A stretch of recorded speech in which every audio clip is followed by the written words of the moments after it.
অভিনেতা আলভির call record ফাঁস হয়েছে। তো প্রথমে এই কল রেকর্ডটা আপনারা মনোযোগ দিয়ে শুনুন। হচ্ছে যে ধরেন এই যে ইকরার বান্ধবীরা এরা এরা ইকরাকে অনেক ভালোবাসে, ইকরার এরকম বিদায় স্বাভাবিক তাদের মন হতে পারে, তারাও ধাক্কা খাইছে বা বাড়ি খাইছে, ওকে।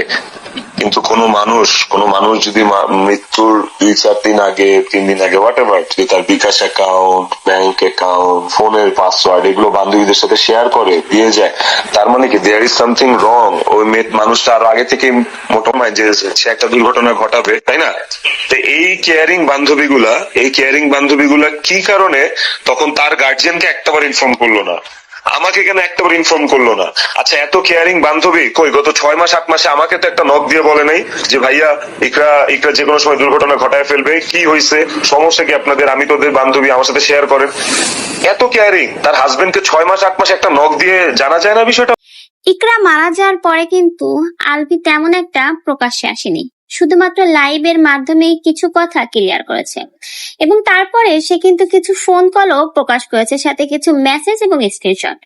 তো যাই হোক, এই ফোন কল ফাঁস হওয়ার পরে কিছু কিছু কথা কিন্তু আলভি ঠিক বলেছে। আলভি এখানে একটা কথা বলেছে, ইকরা মারা যাওয়ার 3-4 দিন আগেই তার বান্ধবীদের সাথে তার ফেসবুক আইডির পাসওয়ার্ড, তার ফোনের পাসওয়ার্ড, এমনকি তার ব্যাংক অ্যাকাউন্টের পাসওয়ার্ড কিন্তু শেয়ার করেছিল।